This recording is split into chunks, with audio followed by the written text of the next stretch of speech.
Memang benar, ayah saya seorang jenderal TNI dan pejabat tinggi pada era Orde Baru.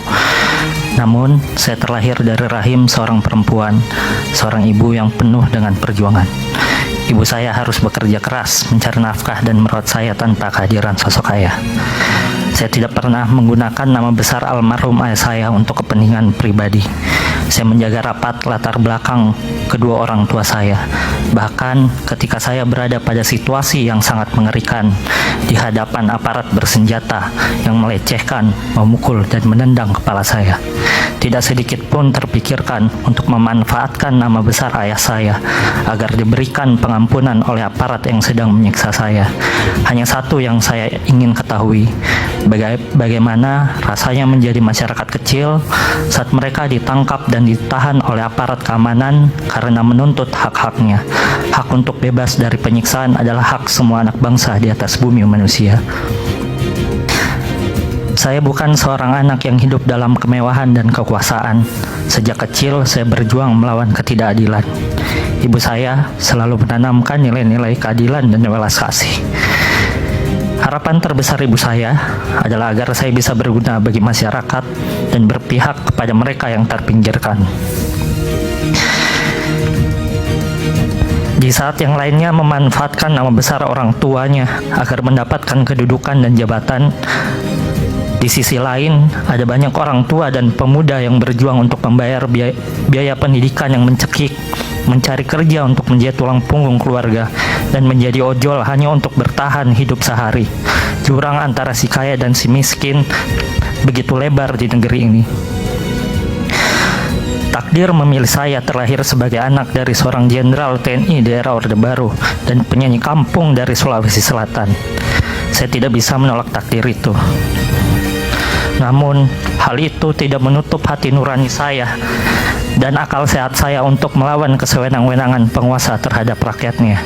Menolak penguasa membangun kuil dinasti keluarga di saat rakyatnya kesulitan mendapatkan pekerjaan, masyarakat adat digusur dan dikriminalisasi, pejuang hak asasi manusia dikriminalisasi, pejuang lingkungan dibunuh, biaya pendidikan mahal, sembako mahal, dan minimnya akses bantuan hukum untuk masyarakat kurang mampu.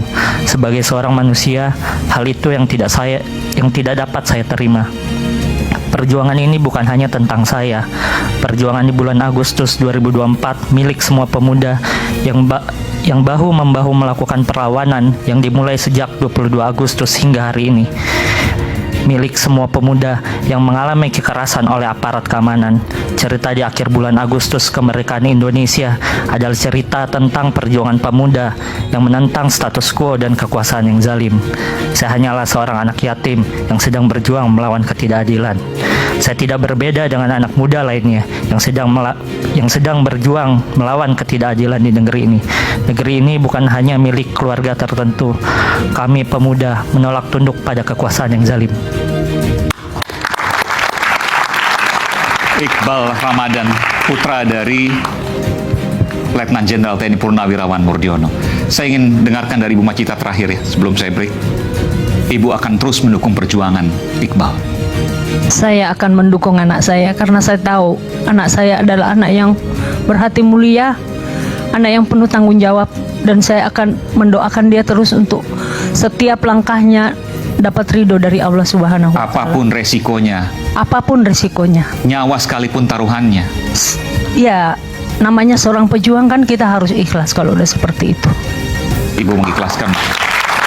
Ibu mengikhlaskan Iqbal untuk negeri ini. Iya. Harus supaya anak-anak muda yang lain juga bisa menjadi seperti Iqbal-Iqbal yang lain. Iqbal bisa berdiri. Ya, tiba-tiba saya ingin meluk Anda. Ibu. Baik, saya sungguh